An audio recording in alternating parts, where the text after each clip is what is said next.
Okay, Mom, we're ready.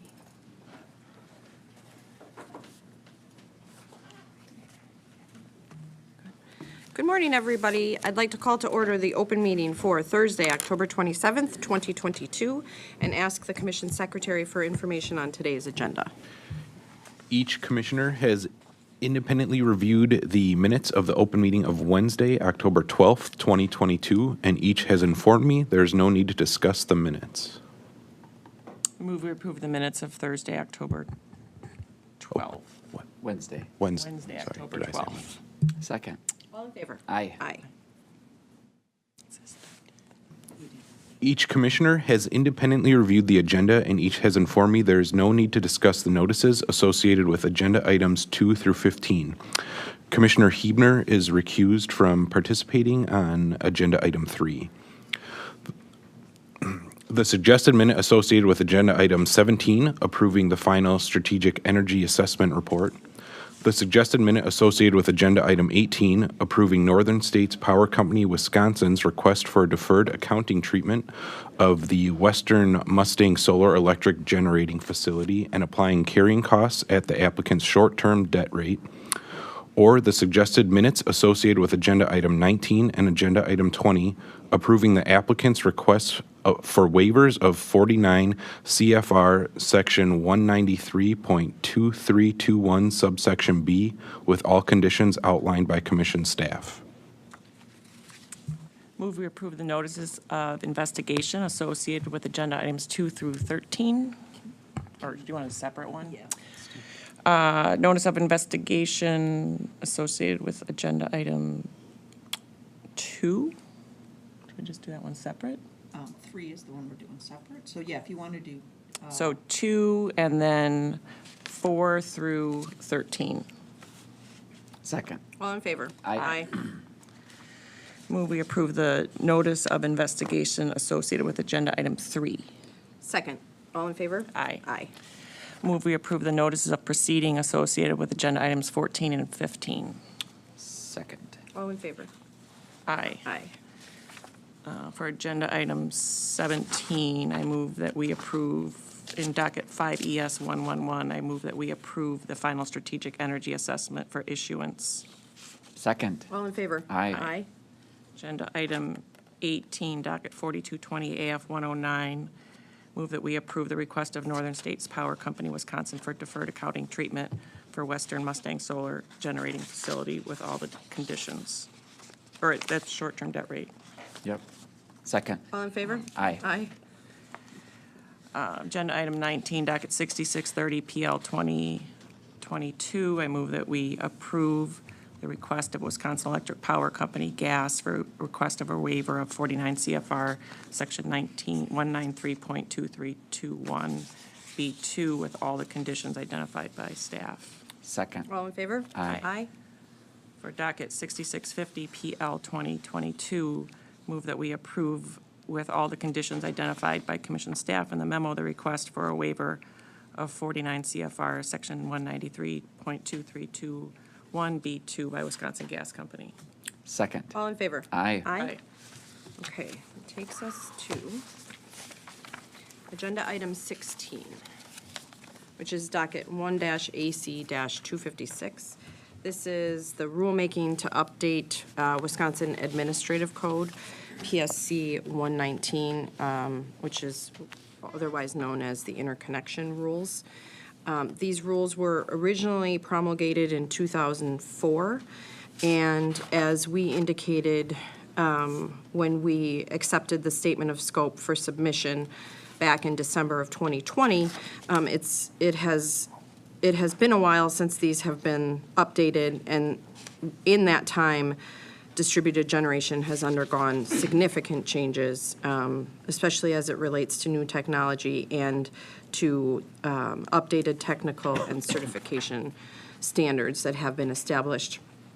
We appointed an advisory committee with a roster containing representatives from 20 different organizations, and that advisory committee represents a broad cross-section of groups, including public utilities, co-ops, distributed generation installers, customer advocates, renewable energy advocates, and technical experts.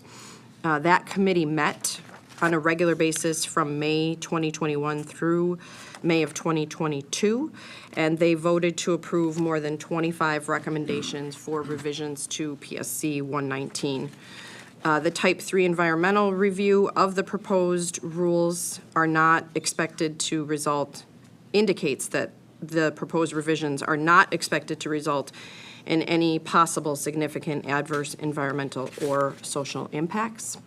Commission staff also completed an evaluation of any potential impact of rulemaking on housing, concluded that there's no substantive policy at play here, and that there will be minimal or no economic impacts as a result of this rulemaking.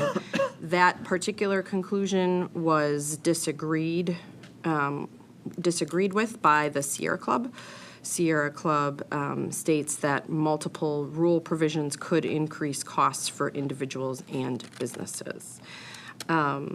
The way that the memo is structured, and I guess I'll take a step back, we're really at step one of a multi-step process. So this is not the end-all today. The purpose of today is to take a look at what the committee brought back and how that was incorporated into the draft text of the rule. And then it's going to go through a bunch of other iterations. So there's going to be a hearing. It's going to be submitted to the legislature. It's going to come back to us. So that's my polite way of saying, this isn't our only kick at this cat, that we'll have an opportunity to take a look at it again, and the public and utilities and technical advisors will also have additional opportunity to comment. So this is not a final or near final. We're at the beginning stages of this process. So the way that the committee sort of looked at this is my understanding is it's in kind of two buckets. The first bucket is there was a number of rule changes that generally received consensus support among that advisory committee, and those changes were approved unanimously or near unanimously. Then in those cases, staff took those recommendations essentially with no changes unless they thought, a little bit of clarification was necessary. And that's what we have in front of us in terms of the draft text of the rules.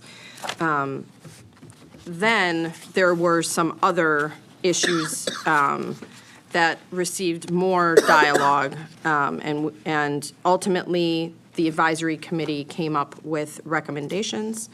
And those then recommendations made their way into the rules. So now is our chance to, if we have concerns, we can voice those concerns, we can provide additional feedback, we can provide direction to go a different way. I'm not going to bury the lead. I accepted all of the committee's proposed revisions with the exception of one, and that was related to the technical standards, specifically as it relates to inverter-based resources and allowing the regional transmission organization to recommend an additional performance category. So for me, I thought that it represented a good outcome. I understand that not everybody on the advisory committee agreed with every single provision, but I do think that the draft rules that are in front of us represent a meaningful update to the rules. I think we all agreed that it was time to take a look at these. Rulemaking is nobody's favorite thing to go through. There's a reason why a lot of rules aren't updated on a more frequent basis. It takes a lot of time. It takes a lot of effort from a lot of different people, not just here at the PSC, but the members of the advisory committee. So I would like to thank the members of the advisory committee for their time and their presence, both physical presence and intellectual presence, to try and make these rules the best that they can be. So I'm going to stop now, and I'm going to turn to my colleagues and see if there's anything that you want to talk about as an initial matter, or if you just want to dive in. No, let's dive in. Okay. Yeah. Okay? Yeah, my only initial matter was, as you just said, to thank the advisory committee. It represented 20 different groups. There was a lot of time invested, and so just recognize and thanking all the members. Many here in the room today, or at least their colleagues are. It's good to see a full room, as well as our staff, Joe Fontaine and Bert Chi, shepherding this process through. I know they've spent a lot of time, and it's worth recognizing, so thank you. Okay, all right, so the first issue in front of us is on page 7 of our memo, and that is the comprehensive recommendations without staff edits or comment or concerns. So again, this is that first bucket where there was near consensus on all of these matters, and no substantive changes were proposed. So for this, I'm at alternative 1. I agree. Alternative 1. Okay. The next relates to dispute resolution. One of the advisory committee's comprehensive recommendations was substantially edited by commission staff.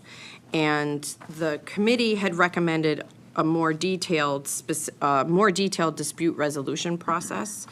But commission staff, while they agreed that it's important to have that dispute resolution process laid out, there was some concern that the proposed additions went beyond our general framework for dispute resolution. So in the interest of maintaining consistency, staff drafted the language to more closely align with what appears in PSC 113. And specifically, there were some suggestions made by Sierra Club that were not incorporated into the draft language. And again, that was to keep the dispute resolution process in line with PSC 113. So for the dispute resolution, I'm at alternative 1.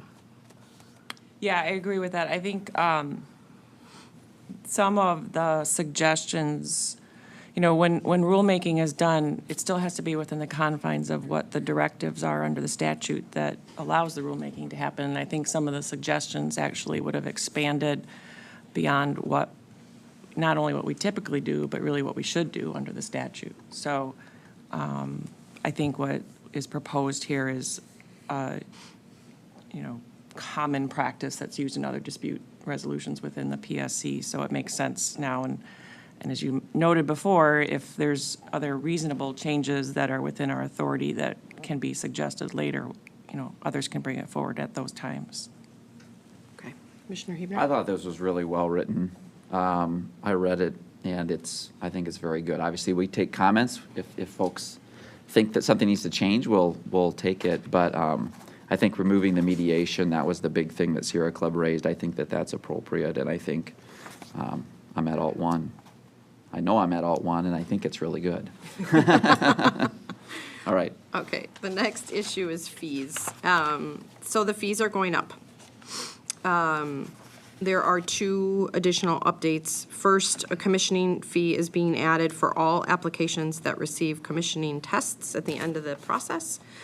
And second, cost-based engineering review fees and distribution system study fees are established.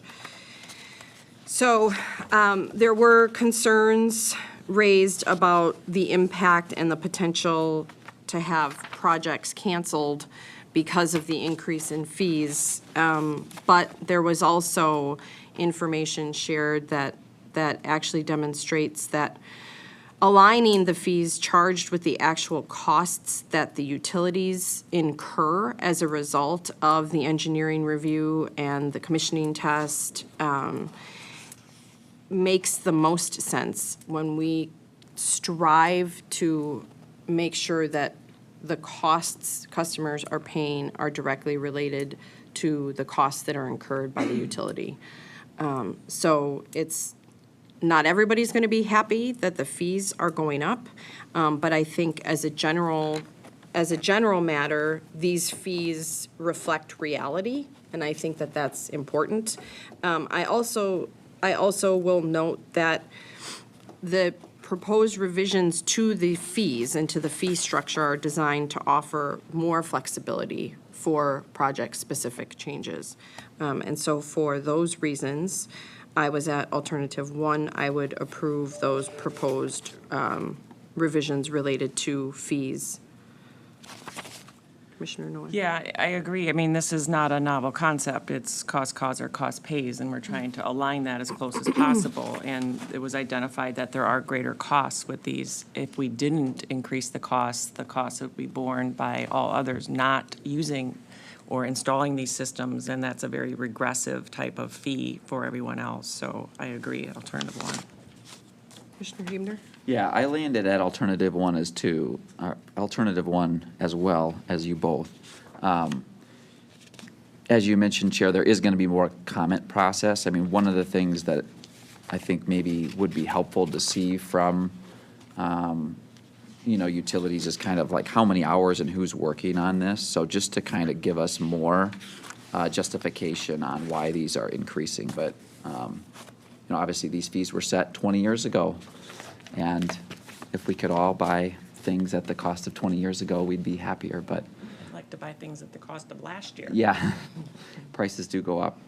We understand that. So I'm at alt 1, but I think this is one area where if we get some comments, it might help to justify those. Thanks. Okay. Next is insurance.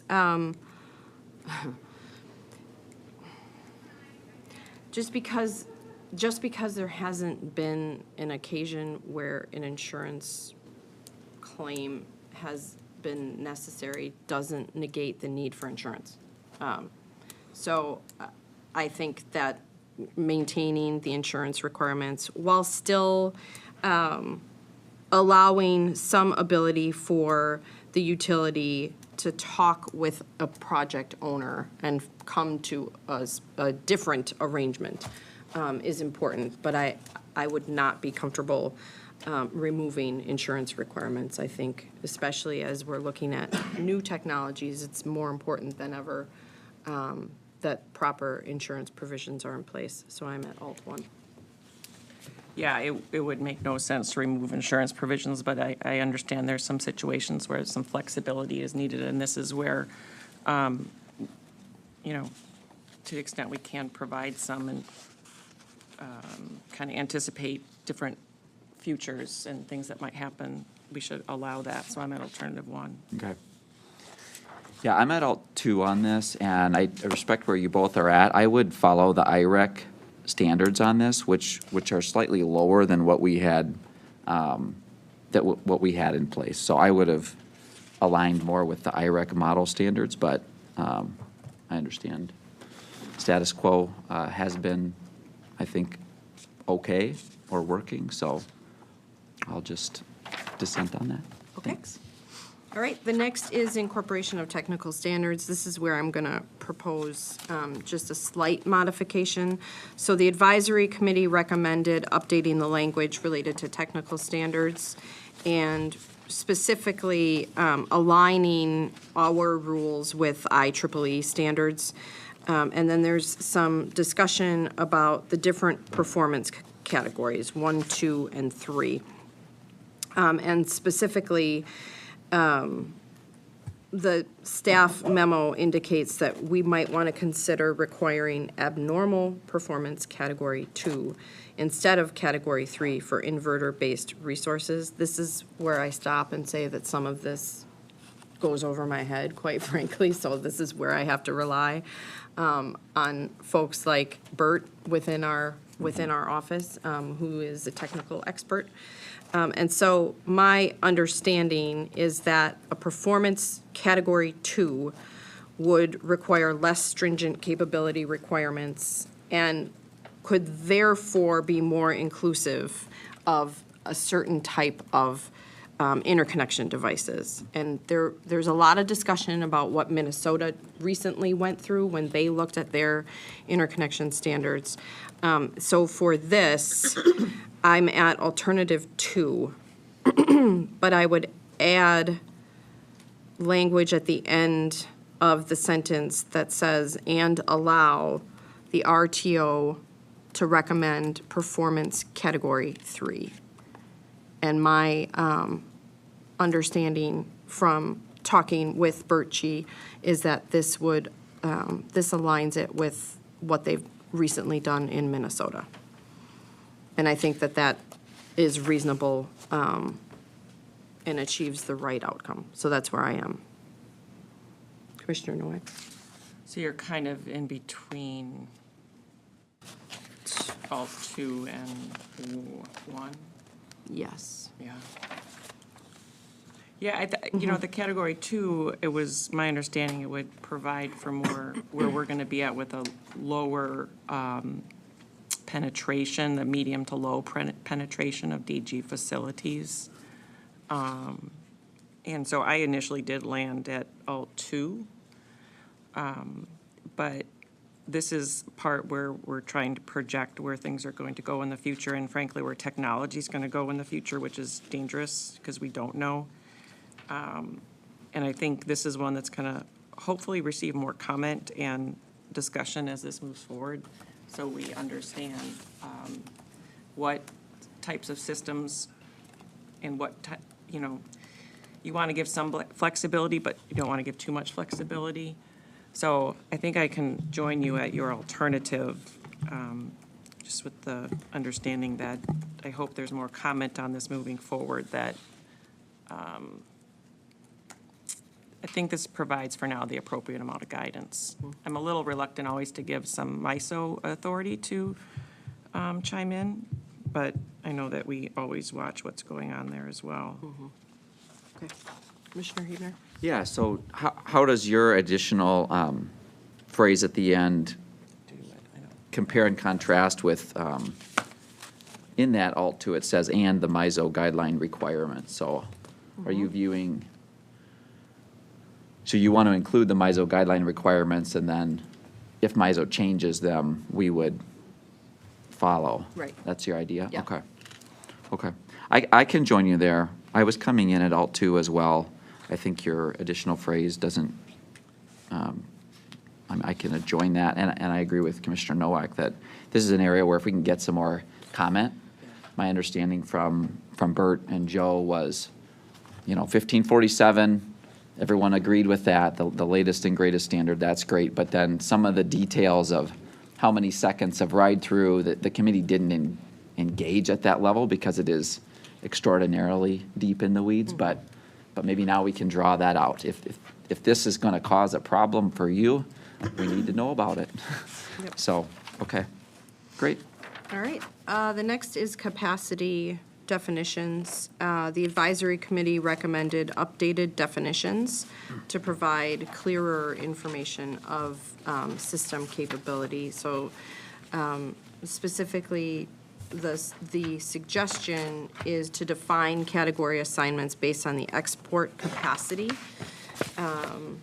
unless the difference is large. And so it appears to me that this is a reasonable modification. So again, I'm at alternative 1. Commissioner Nowak. Yeah, this one has to do with if there's, as we see more storage coming onto the system, there could be a vast difference. I thought the way that they identified if there's a large amount that is not exporting, that should be identified. The other option was to go on a percentage base, but I think the way they've structured it here works. Again, I'd like to hear some more comment. This is one where there wasn't a lot of comment during the committee meetings on it, and I think that once we lay something out there, then people can comment specifically on this, so I'd like to see that, and I was at alternative 1 as well. Okay. Commissioner Huebner? Yeah, I like the approach of alternative 1, and then basically there, the one area where I would make a slight tweak is on the category 2, so that's 20 to 200 kilowatts. It's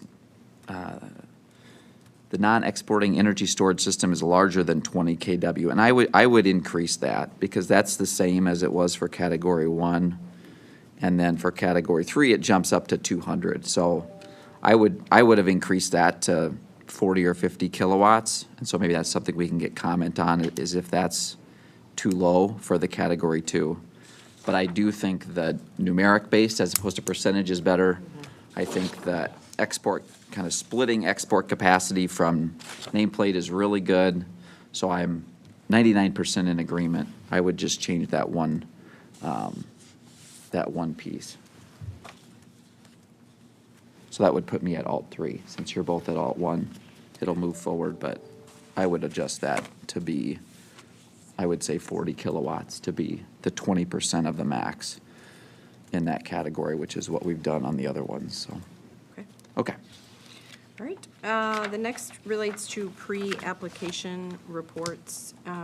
The advisory committee suggested some rule language and looking at the IREC model interconnection procedures. And it's the proposed language as it relates to pre-application reports is consistent with those IREC provisions. So I was at alternative 1. I agree. I agree. Okay. The next one is related to the forms. The advisory committee recommended modifying the existing rule to support the use of new application forms in place of the current forms. And WIDERC has been in place for a number of years, and they actually worked on making some changes to the forms to reflect what's happening currently. And so I think that the proposed rule language related to the forms, or the forms themselves, are fine. So I'm at alternative 1. Yeah, doesn't get much more exciting than approving form changes. Right. But I will join you on alternative 1. And my understanding from talking to Joe and Bert is there is Alt 1 talks about 60-31 and 60-32, but just above that, it talks about a 60-33. So I think we need to add 60-33 or just say we're approving all the forms that were included. That was my understanding. So I'm at Alt 1. I just would add 60-33 to that list. We can just say approve the proposed Yeah. forms. Propose the, Yeah. that's fine too. Yep. I think we're all in the same spot. Yep. Perfect. Thanks. Okay. The next one is something that is new, and it's a new addition. So while no formal committee recommendation was made on this, there is a proposal to include an application queue. And that application queue would actually be housed on the utilities website. I think it might have been a little unclear in our memo, but the draft rules would state that all public utilities shall maintain a single application queue that shall identify the status of all applications submitted to the utility and shall be used to address applicant inquiries about application status. And those utilities that have more than 100,000 customers shall make their application queue public. So there was some discussion about this. Utility members expressed some concerns about the potential cost and administrative burden that could occur should they be required to maintain the queue on their website. There are also some concerns raised about potential manipulation that could occur by bad actors who wanted to get a hold of information. As a general matter, I think that the transparency that a queue would offer outweighs the risks or the potential administrative burden. And I think that it's important, and I also think it would help inform potential owners of DG facilities to have that information available to them. So for this one, I was in agreement, and I would approve that proposed rule revision. So I'm at Alt 1. Yeah, I'm at Alt 3. This, first of all, the committee, after all of its meetings, did not come out with a recommendation on this either way. So this you know, it's a little odd that it was still brought forward. I guess that's still the prerogative, but this was brought forward, sounded like there were just discussions about it. There's a lot of questions surrounding it. I have concerns about putting in statute and rules, now we're starting to get into the business operations of the utility and what they want to display and whatnot. I don't think that's appropriate. I think that, you know, if they want to, they can make a dashboard if they wish. There's too many unanswered questions here about the transparency or the privacy and other information, the cost to it as well. So I am at alternative 3. I don't think we need this. Okay. Commissioner Huebner? Yeah, I'm at Alt 1, and I landed where you are, Chair, that the transparency benefits and just for the benefit of the customers to know kind of where they're at in the line and what process, what their expectations are, I think is important. This is, my understanding, in the IREC model interconnection rules, as well as the Minnesota that recently updated theirs. So I think this is going to become more common because of those, you know, that resource, especially IREC. So I'm at Alt 1. Okay. And then finally, it's just the general decision point on the rulemaking. So for this, I'm at Alt 2 because of the change that we made to the capacity definition. So approve it as we discussed. Right. Yep. Same. Yep, I'm at the same spot. Thank you. Okay. All right. In docket 1AC 256, I move that the commission approve as modified pursuant to our discussion, the notice of hearing and draft proposed rules regarding the revisions to Wisconsin Administrative Code PSC 119. Second. All in favor? Aye. Aye. All right. This brings us to agenda item 21, which is docket 3280-WR-116. This is the application of the City of Madison as a water public utility for authority to adjust their rates. So Madison Water Utilities' last increase was on June 22nd of 2020. In that docket, the commission required them to file the current case. Also, in this application, the utility is proposing to cash fund a portion of its ongoing water main replacement program. Typically, that's done using, it's usually done using bonding and debt. But in this case, the utility thinks that by using cash to fund the replacement program, that in the long run, it's going to save customers because it's going to help the utility to avoid additional debt. Commission staff noted that typically speaking, cash funding assets like the mains that are going to be replaced by the utility can raise intergenerational equity concerns. However, the utility is proposing to replace the mains at a lesser rate than what we typically see. We typically see about 1% a year, and they are proposing to do 0.4% a year. And because of this, then they will be able to strategically decide what they're going to replace and when. They stated that their primary priority is to replace mains from 1941 to 1970, and then after that, they will look at replacing mains from pre-1900 to 1940.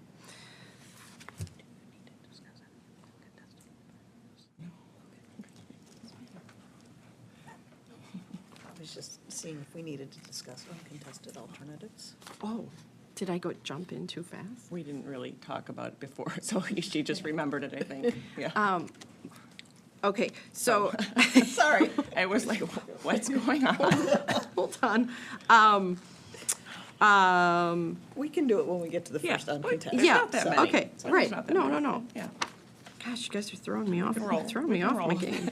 Okay, after adjustments made by commission staff, approximately 10% of the utility's proposed 18% rate increase is for expense depreciation. their proposal is similar, the utilities proposal is similar to the tax concept of expense depreciation, where businesses are allowed to claim expense depreciation for capital assets and then expense them over time. So the commission staff did, once again, an excellent job of analyzing the case. There are a couple novel issues that are in this case that we will take up, but my understanding is that there's no need for us to discuss the uncontested alternatives. You are ready for the Hollywood chair. That was a great You like transition. that? Uh-huh.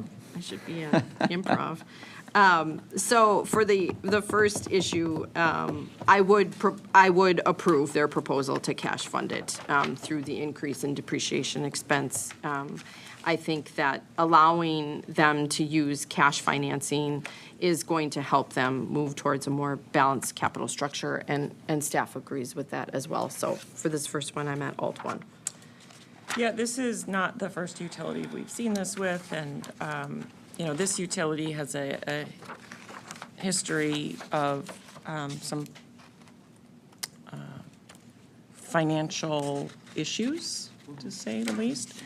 And there was a lot of borrowing and building, and I think that is catching up. And the reason they want to now address the core part of what they're doing is if the mains themselves, they have to use cash depreciation to move forward on it.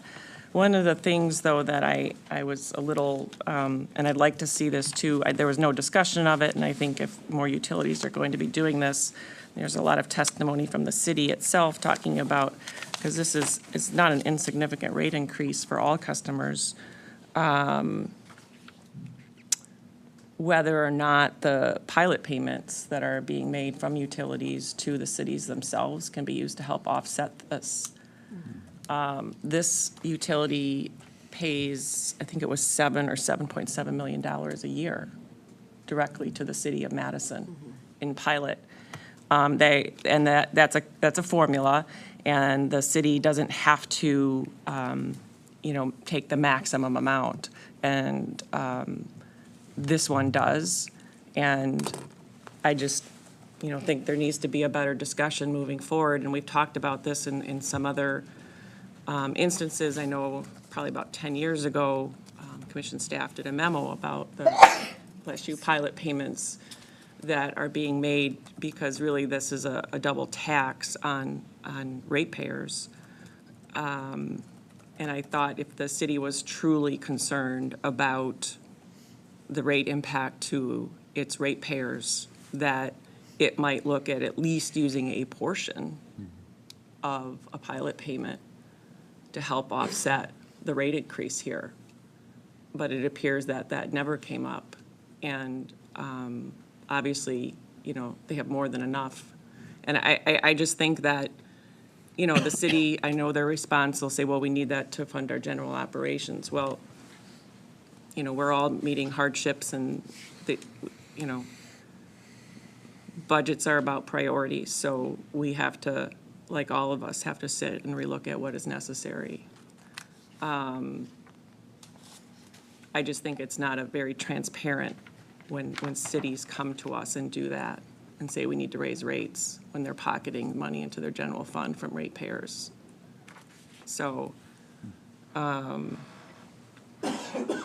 there's no other information here from the utility. I thought overall their application needed a lot more information overall. So for now, I'll be approving the cash portion. I don't know that moving forward, they're going to be in here every other year, basically in perpetuity. And that's a big hit on citizens and businesses doing business in this city. So I think that moving forward, they need to look at whether or not a pilot payment can be used, at least a portion of it, going forward to help offset these increases. I think we need to require that.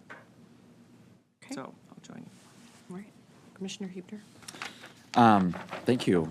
Yeah, in general, I think the issue here on the cash funding of the main replacements and the expense depreciation, I continue to think is a really creative approach that in the short term does have a rate impact, but in the long run you're not borrowing, you're not using, more debt. It's obviously a way for them to get that. I think when they came in for the 2 rate cases ago, it was like 79% debt, 21% equity. And our staff usually likes to see about 50-50 debt to equity. So it was way out of line, and this is a way to gradually, and I think the record shows how doing it this way, they're going to be able to get back towards that 50-50 in a way that in the long run is more sustainable and gonna dampen the pressure on rates, although in the near term, as you said, Chair, it's about 10% of the overall rate increase that's proposed here. So I'm at alternative 1. Okay. All right, issue 1A, so, since we approved their proposal to cash fund the mains through expense depreciation, what level of funding should be approved? So their plan is to consistently replace 5 million of mains a year. As I indicated at the outset, this $5 million will provide cash funding to replace about 0.4% of main each year. And again, we've seen from other utilities a level of about 1% per year. And so it is a sizable increase. And as Commissioner Nowak indicated, they are going to be in here every other year. Which I think is there's a positive aspect to having them in here. Yeah, I think part of the reason they got in some other trouble is they weren't in as often. Right, Yeah. right. And I think we see that elsewhere too, right? Yeah. When we have a utility come in for the first time in 20 years, there's a lot that needs to be looked at, and there's a lot that needs to be brought into line. So for this particular case, their proposal would result in approximately 9% of the revenue requirement. And according to commission staff's analysis and testimony, if they were to take a larger amount of expense depreciation, yes, they could replace the mains at a faster pace, but it would cause, are you okay? Okay. But it would cause additional financial stress. And so I don't have an alternative. I didn't see anything in the record that was a better alternative. So for this, I would accept their proposal. So I'm at alternative 1. Yeah, I was a little disappointed that, again, they're only going to be replacing 0.4% of their mains every year when we've seen higher from other utilities. And again, just to reiterate what I said last time, I hope that the next rate case they come in and ask for more depreciation, that they are looking at a meaningful use of their pilot payment that's coming. So I will join you at alternative 1. Okay. Commissioner Huebner? I'm at alternative 1 as well. I didn't have another number. Obviously, if to limit the rate increase, we could lower this. But then that means they're replacing less, which means that the likelihood of breaks continues on, and those are expensive to fix, and obviously reduce the trust in the utility, et cetera. One of the things in the record that I kind of got me comfortable with this level is, as you said at the beginning, they are really targeting this period of about 30 years where the mains have a higher propensity of having problems. And if you just look at that set of mains, you're looking at 1.1%. So that would kind of accelerate, hopefully, getting those mains taken care of, if that continues to be the priority. Although overall, over time, things do change.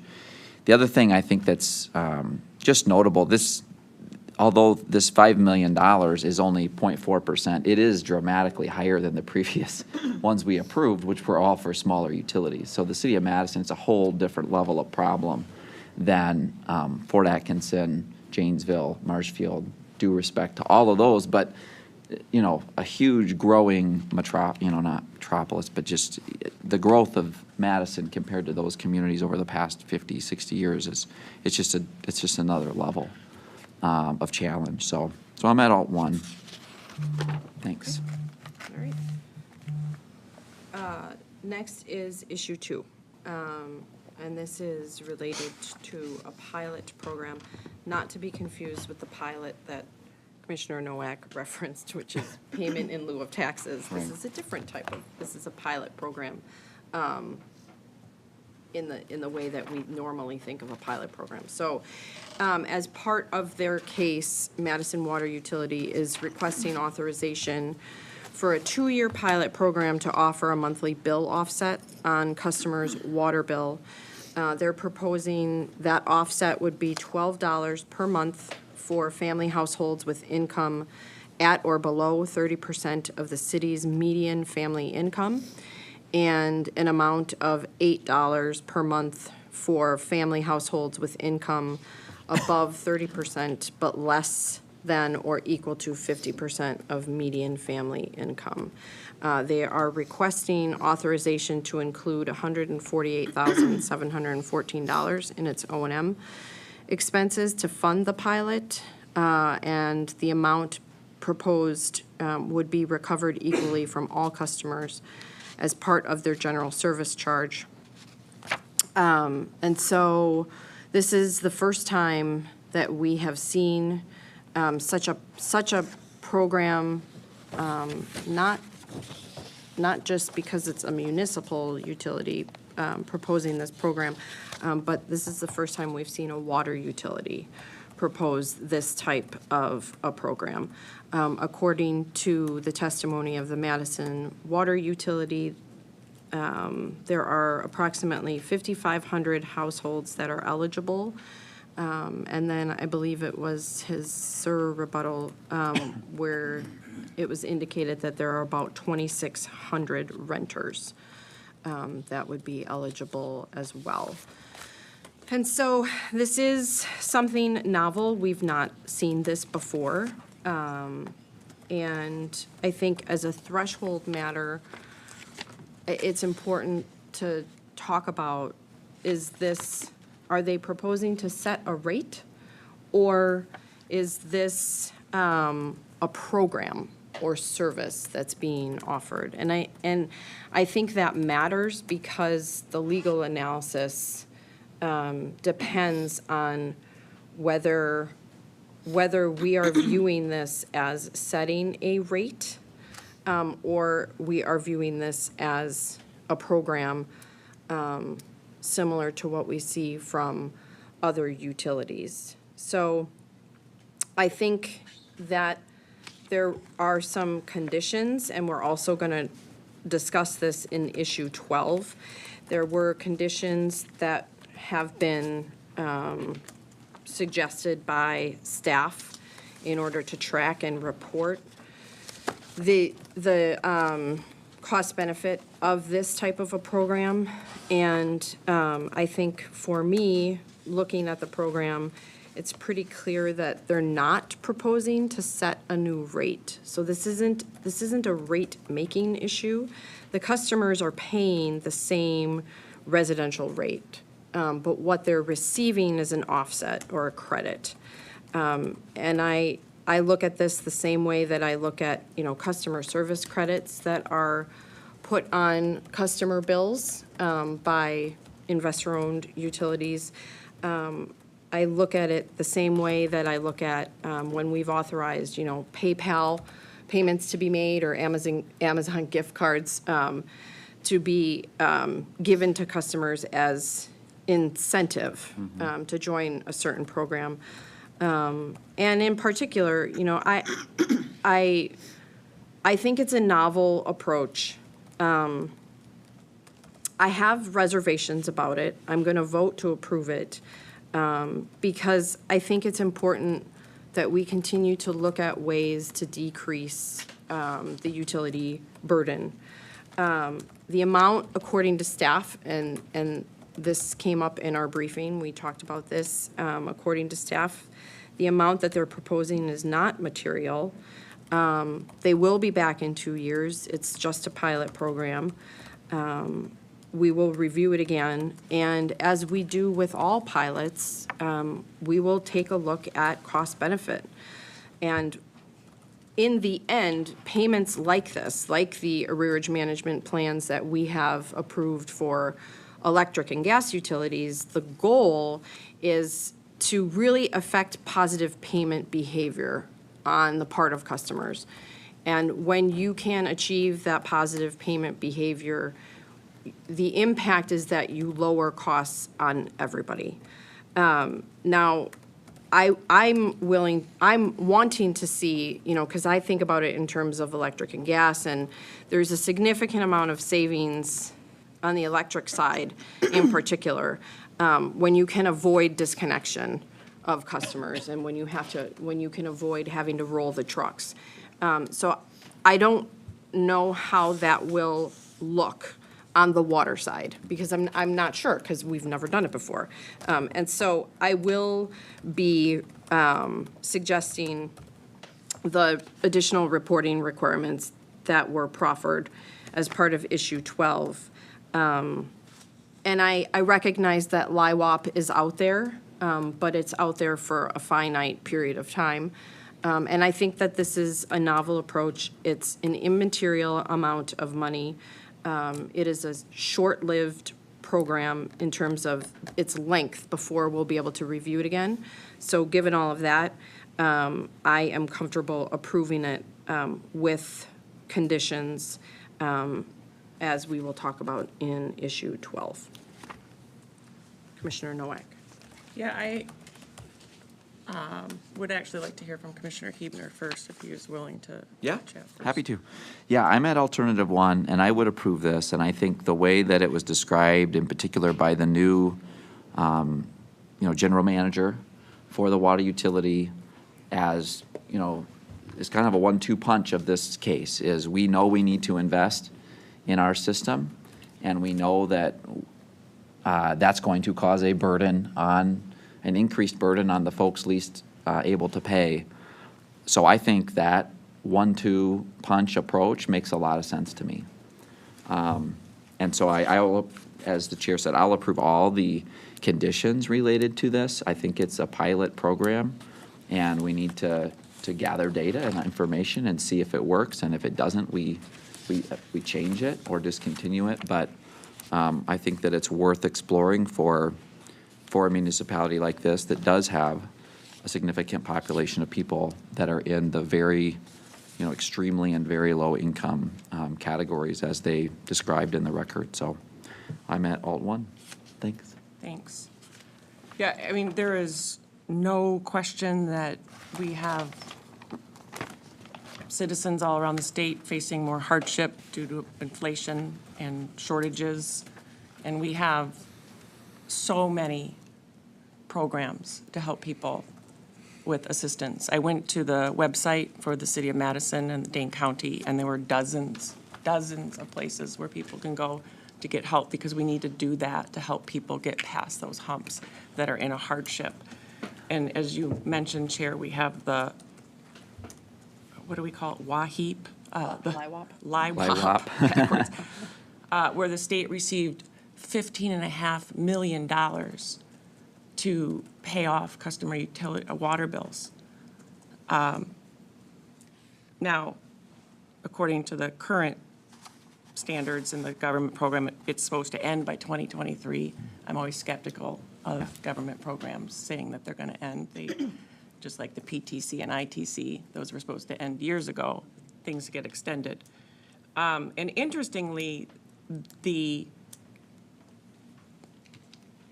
most of the money is still there. I had staff check, and by the way, I want to ask staff, this application I thought was so deficient in information that I relied a lot on staff to help me work through it, and they went and provided some other information that was helpful on it. I think we still have $13 or $12 million left in that fund. And as of this calendar year, I think it was only 4 customers of the Madison water utility that we were able to find have used that. Yeah. So there's there's a lot of money still there. I don't know why this program is needed. There has been no evidence of need. And there's also no evidence that the customers that qualify for the program have a hardship paying their water bill. We don't know that they're at risk. And by the way, this utility isn't shut off for non-payment. So, it just goes on the arrears, it goes on the tax roll.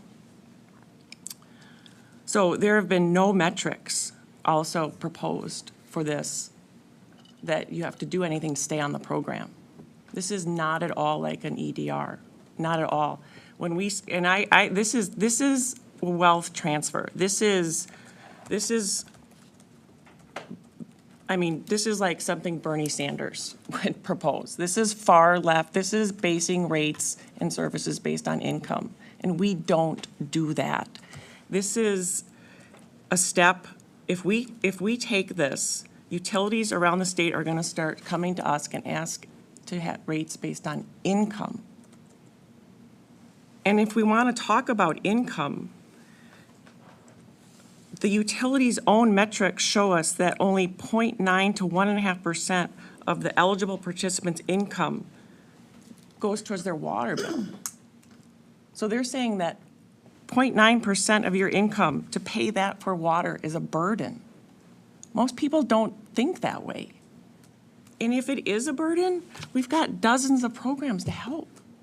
We don't categorize our rates or rebates based on income. Yeah, there's other rebates for the programs that you mentioned, Chair. They're open to all classes. And even if this isn't a rate, it's structured. They don't want to call it a rate because they know they have a problem with the discrimination statute.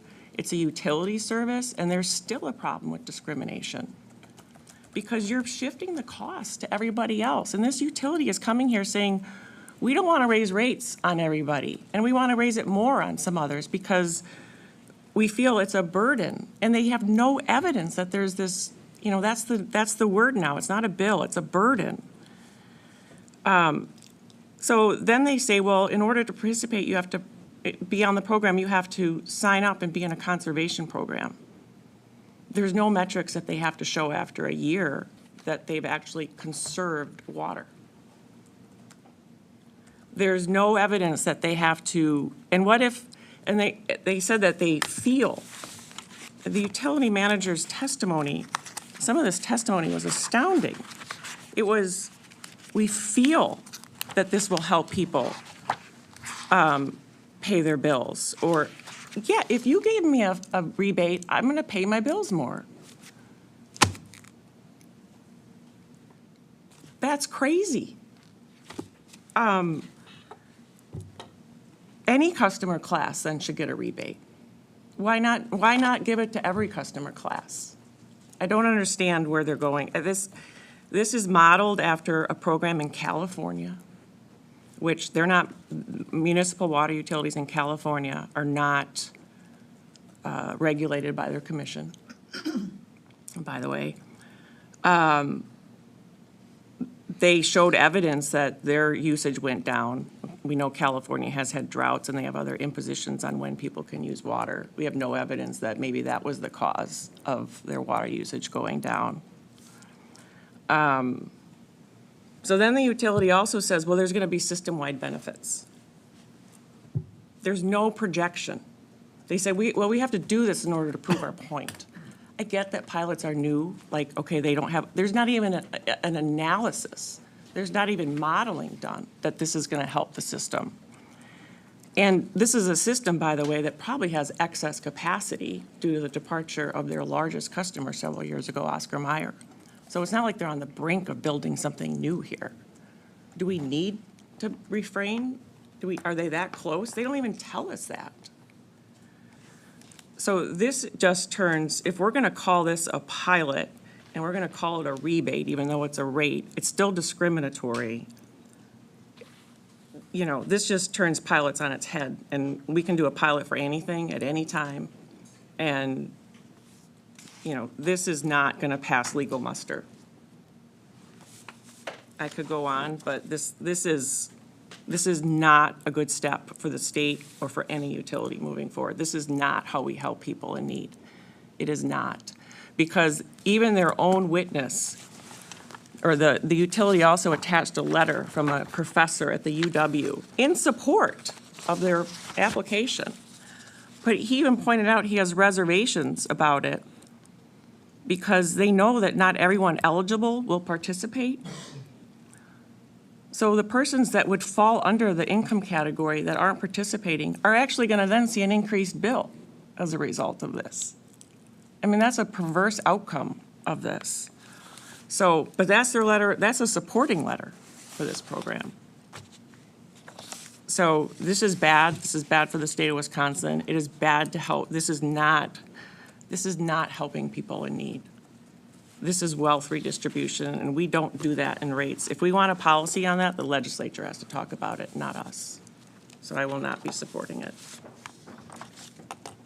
So you're at alt 2? Yeah. All right, okay.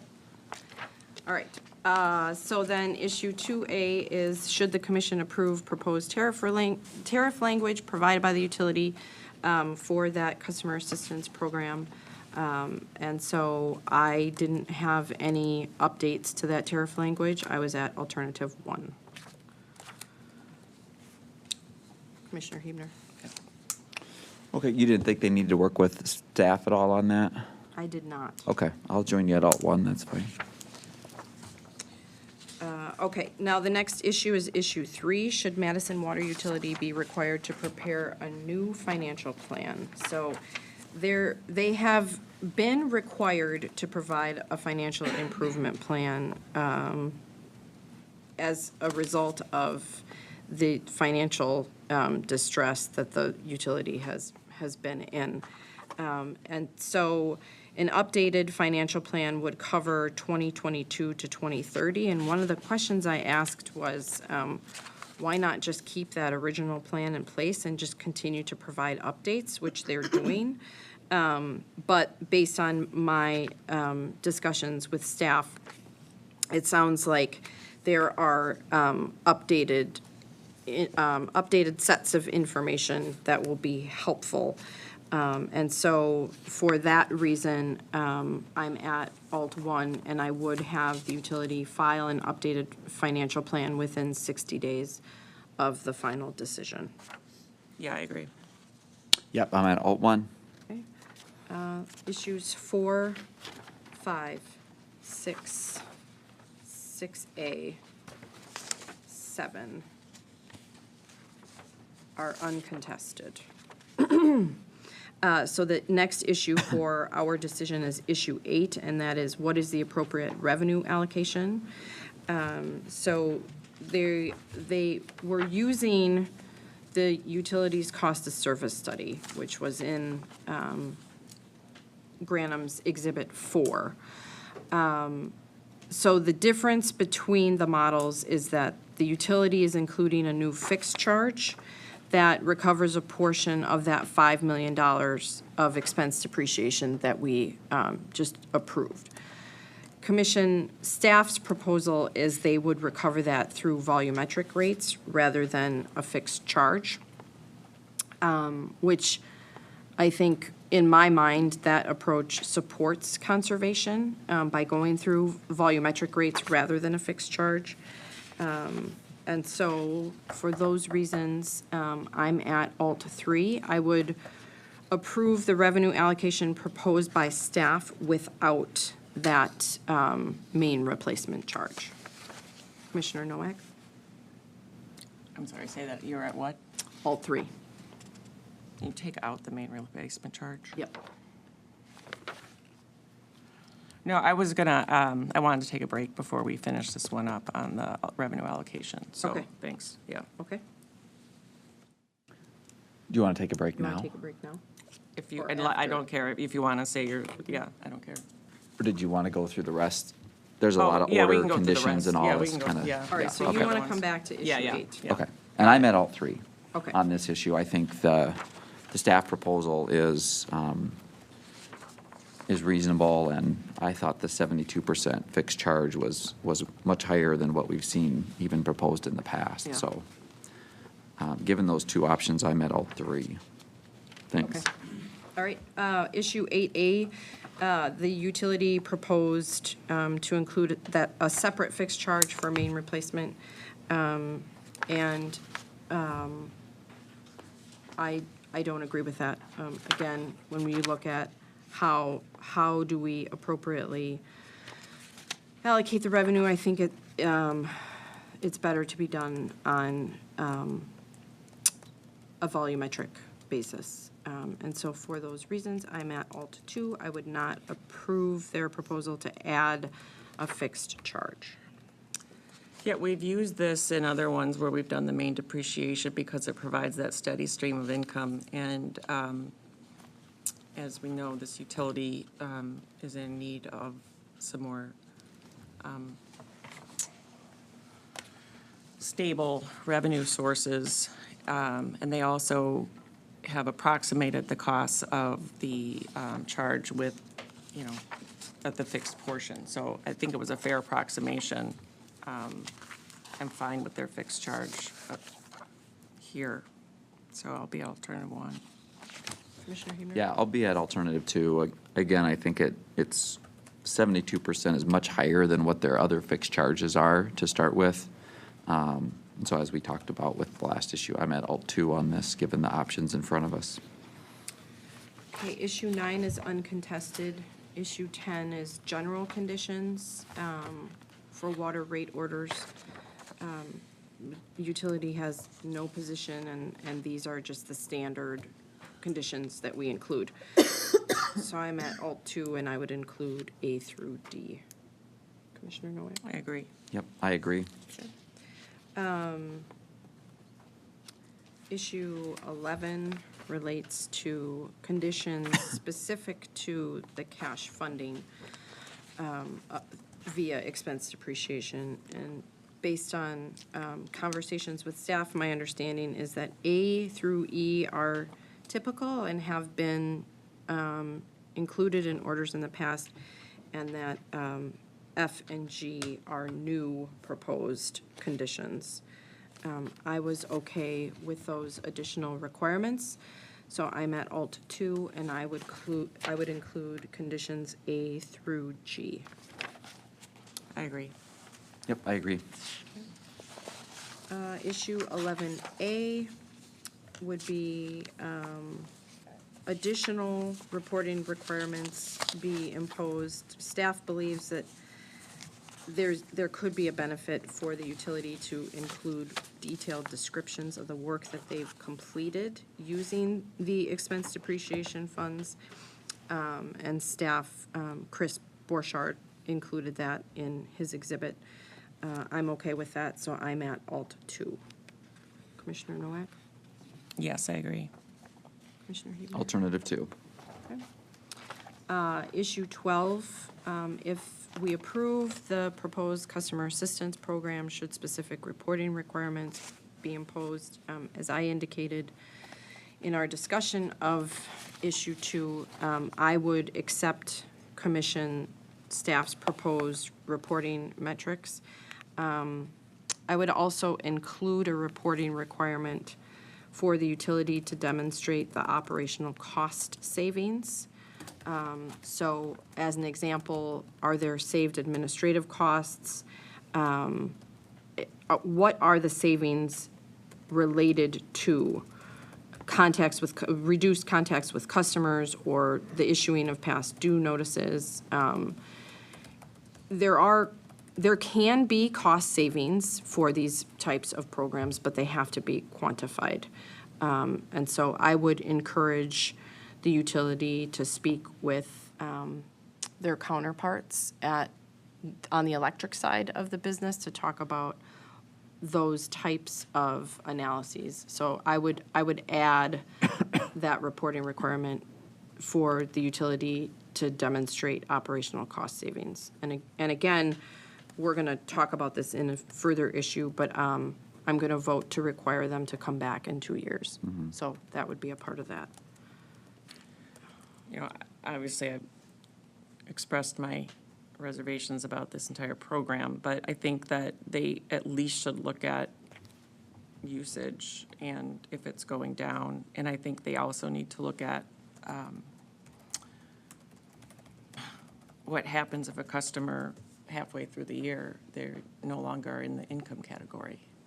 Do they continue to receive the rebate? Is there an obligation on the customer's behalf that if their income threshold is no longer within the category, that they are no longer eligible immediately to receive a rebate?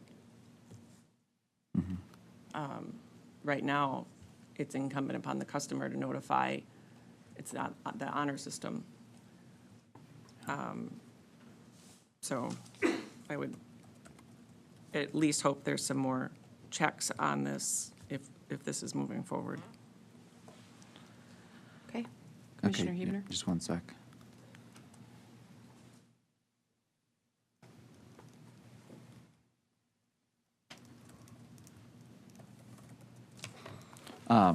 Thank you. Yeah, I was at alternative 1, so I would include all of these. Chair, your addition I'm fine with. Commissioner Nowak, your point, I think, is well taken, that one of the metrics is not specifically usage, it's average reduction in water bill. So I'm fine with adding that. I agree. And I think, I don't know. Yeah, I think that your second point is also valid to me, is they should identify that, how our customers are going to roll off the program based on their income changing. Right, I think that that's eligibility. important for them to identify what the process is for that. So I would add all 3 of your suggestions myself. Chair? And I'm you're fine okay the with others. the reporting requirements for the operational savings? Yes, Yeah. yes, yep. Okay. And just to be clear, so kind of what I had drafted was the utility beta report on the process for and number of customers, if any, who are removed or discontinued from the program due to change in income status. So you want to know both the process Yes. and, Yes. to the extent there is Yes. a process, if they have the data, who are any customers discontinued or removed? Yeah. Okay. I'm fine with that. Okay.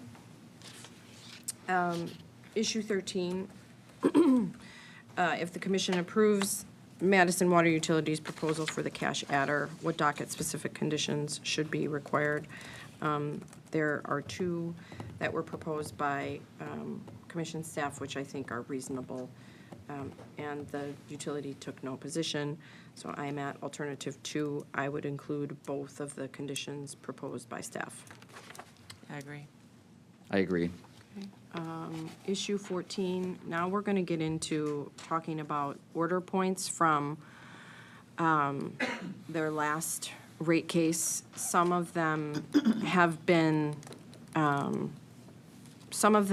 completed, but staff suggests that those order points be continued.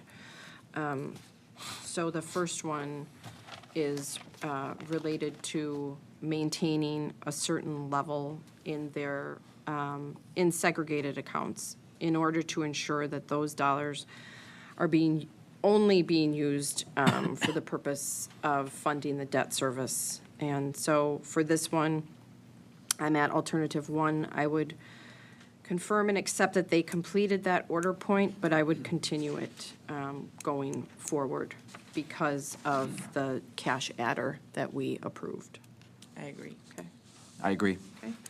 The second one is order point 5, which is related to construction projects that should the scope and change. And a lot of these are sort of,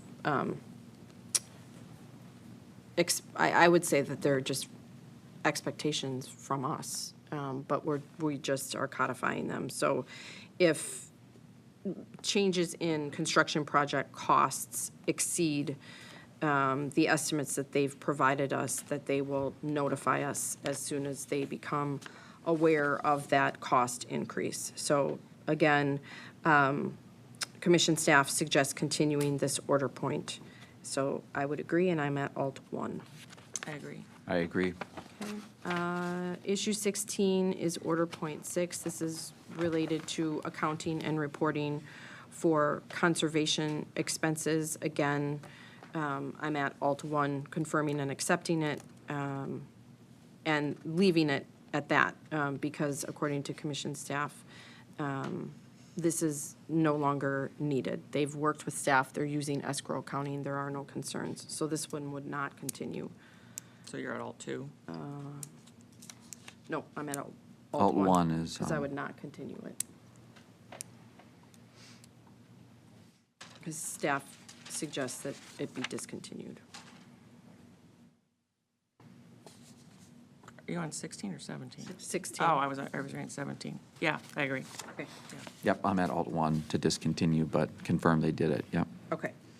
For 17, this is requesting approval from us for changes to the rebate program. I'm at Alt 1. I would accept that, yes, they've done this, but continue the order point going forward. Agree. Agreed. Okay. Issue 18 is related to evaluation of its, of the difference between fixed and volume charges in future rate proceedings. Staff suggests continuing this order point, though the utility doesn't believe it's necessary to do so, but it then states it doesn't have any objection. So I'm at Alt 1. I agree. I agree. Okay. Issue 19 is related to order point 9, which is the implementation of the uniform rate structure for the duplex residential customer class.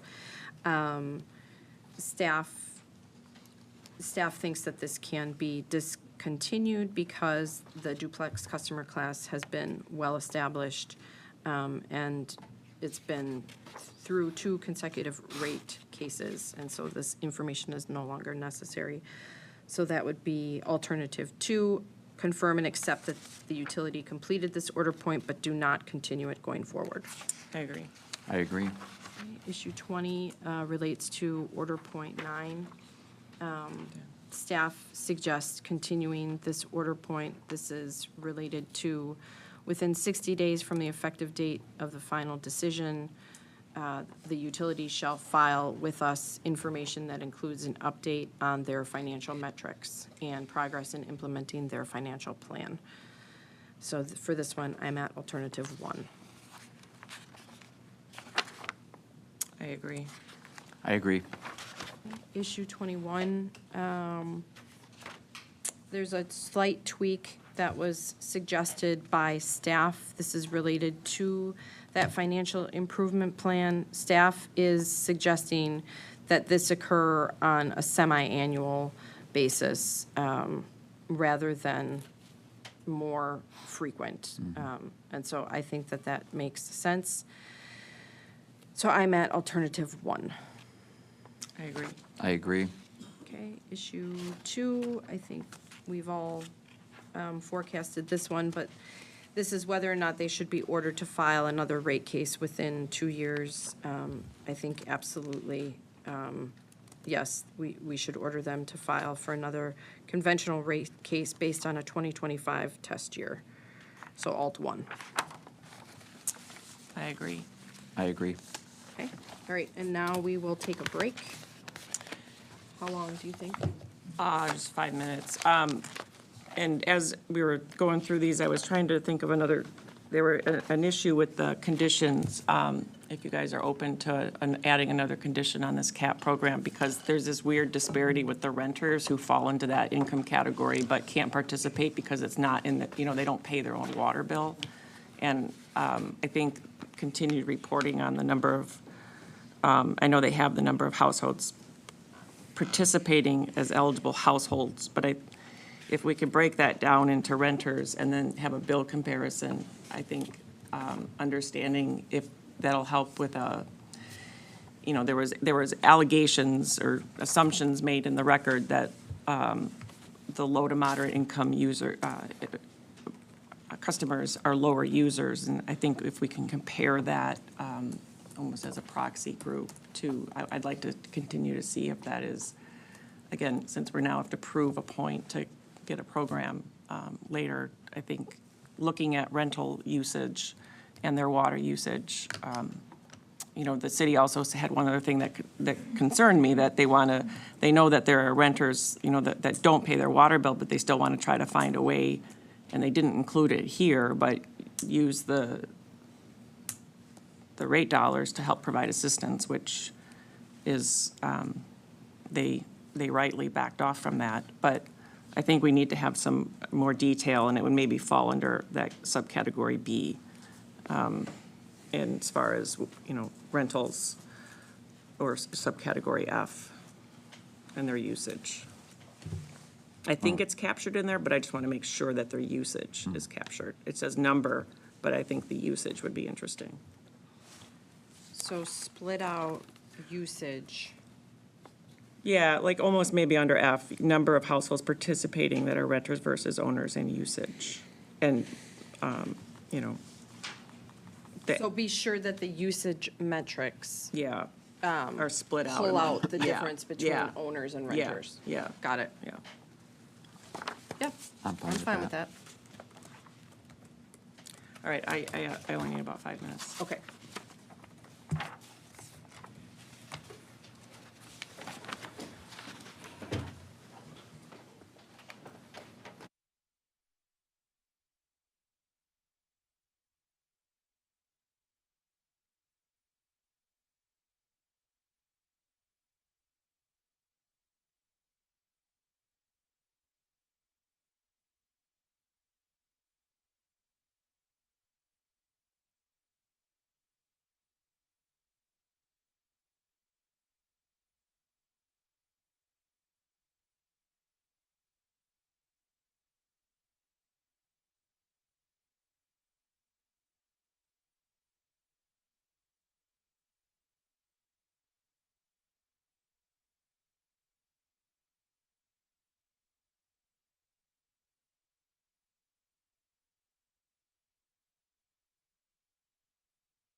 Okay, we're back. Issue 8. Thanks for the break. I just wanted to go over again the revenue allocation, and I'm going to land at a different spot than you guys. While there's some differences in how staff did their cost of service and their allocation, I didn't see any major, I thought the utilities was reasonable. They're both reasonable. We've used this, the methodology the utility has used, we've used that in the past. And, you know, with their, because I support the main replacement charge, I think that provides that consistent allocation and proportion of fixed charge and volumetric. And I think that the distribution among the customer classes is more consistent as well under there, so I'll go with alternative 1. Okay. All right. You had a clarification. Yeah, we're Cindy? just, in speaking with staff, we think we have the concepts of what the commission is looking for broadly in the reporting requirements, but to make sure we're breaking it down and segregating, would the commission be amenable to just including a directive that the utility work with commission staff to finalize the particularities of the reporting requirements, consistent with the categories you've approved? So how various customers within their usage are broken out, just that the utility work with us on that, to make sure we're getting you what you would like. I support that. I do too. Sure. Thank you. All right. Okay, and docket 3280 WR 116, I move that we approve the application pursuant to our discussion today. Second. All in favor? Aye. All right, that concludes our official business for today, and now we will get to the part that everybody here has been waiting for. Thank you. No. Yeah, we'll stay in session. So today marks the last open meeting for both Randy Pilo and Martin Day. And yes, we will have cake, but before we do that, I think we all just want to take a couple of minutes to address both Randy and Martin. So Randy started his state service in 1984. He has worked for the state for 38 years. He started his career at what was known as the Department of Development, and then later was Department of Commerce, but he started as the lead economist. And then in 1991, he joined the PSC as the chief electric economist. Randy has held 5 different roles here at the PSC. He has served under 11 chairs. And he has, and I mean chair people, I don't mean physical chairs. And he has worked with 21 different commissioners. And Randy is joined by his wife, Karen, today here at the last open meeting. Gosh, I didn't think I was going to get emotional, but I think I'm going to get a little emotional. Randy's expertise is second to none. So I first came to know Randy when I was working for Wisconsin Electric Power Company. And Randy's reputation has always been of the utmost integrity, intelligence, and just, he's such a good mentor, and he can take really complicated areas and sort of break them down.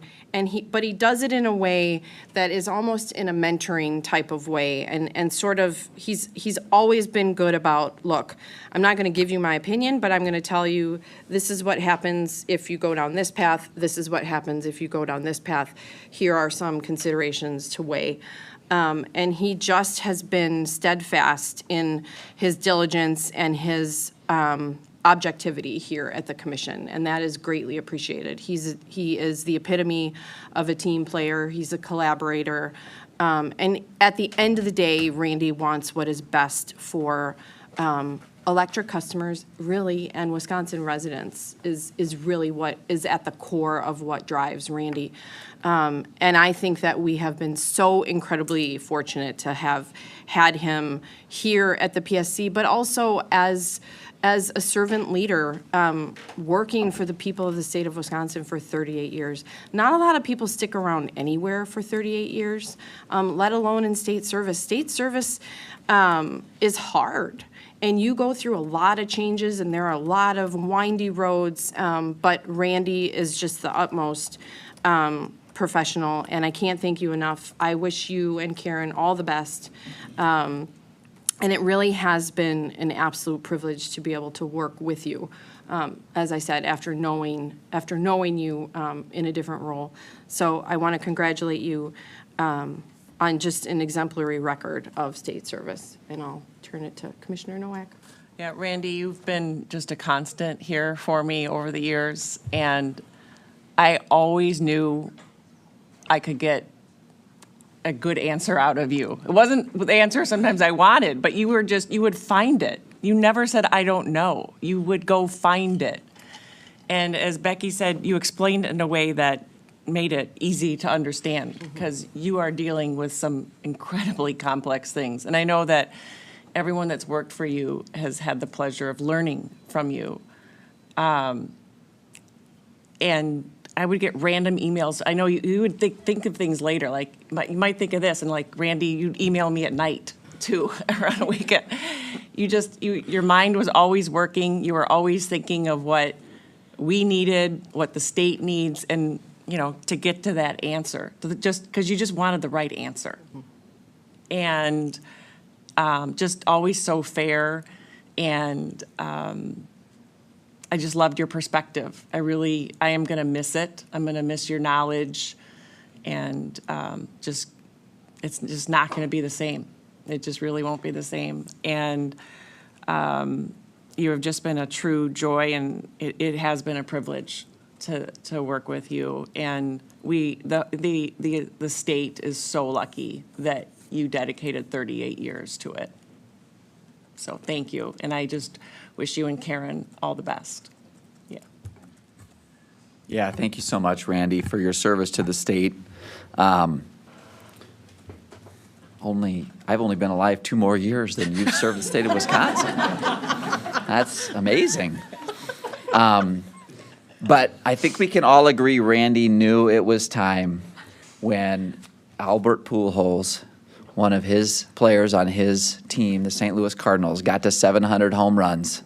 I think that was maybe the signal that Randy was looking for to finally send that paper up that he was going to retire. So congratulations on a wonderful career, and looking forward to breaking some cake with you all here now. Yep. Or shortly. Yes. Got one more, maybe. Right. And so now we turn to Martin. Martin has been with the commission for 5 years. He joined as a division administrator. He has been reappointed multiple times by multiple different chair people. And Martin and Trish are starting a new exciting chapter of their lives. And I know that it's a little daunting and a little scary, but I have no doubt that you all are going to enjoy this next chapter the most of any of your chapters together. And so I can't say enough about you either, Martin. Your temperament and your good nature and your ability to also look at issues from multiple vantage points.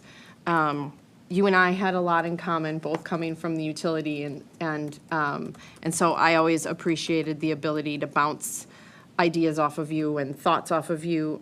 But again, just an incredible professional with such a deep, deep-rooted desire to do the right thing, and to make sure that decisions are being driven by data, and just caring about your team, caring about the commission, caring about the industry. It's really been remarkable to be able to work with you, and I appreciate all of the guidance and the counsel that you've given me since I've been here, and I wish you nothing but the best, you and Trish both.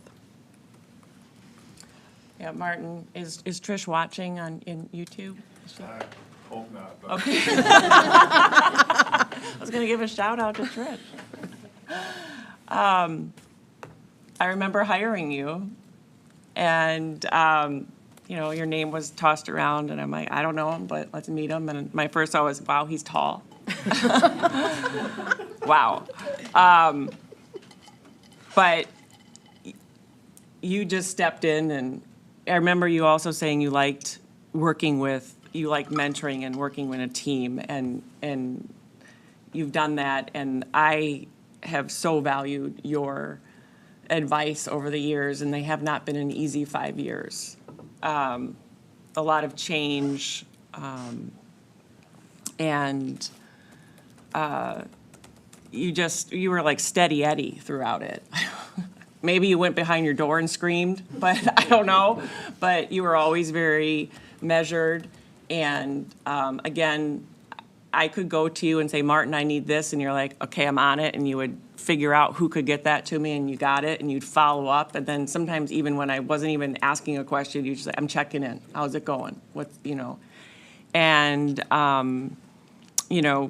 so you've been there just so professional. You reached out in a very difficult professional time in my life, which I will never forget either. That meant a lot. So I am going to miss you. I'm going to miss seeing you. And I'm excited to follow you and Trish on Instagram and see where your adventures take you. And we'll live vicariously through the days as they travel around the U.S. And don't forget, that this is home, and you've always got friends here. So thanks. I don't have much to add, Martin. I mean, it's been great, as Ellen said. It's just that steady approach to all the issues, but with a positive attitude and a can-do attitude. I mean, it just really has helped me, helped all of us kind of get through the volume, even though you may not have been in this position as long as maybe some others. The volume of work has been huge. So good luck, safe travels. We look forward to seeing the pictures. Maybe someday we'll find you at a national park. Congrats.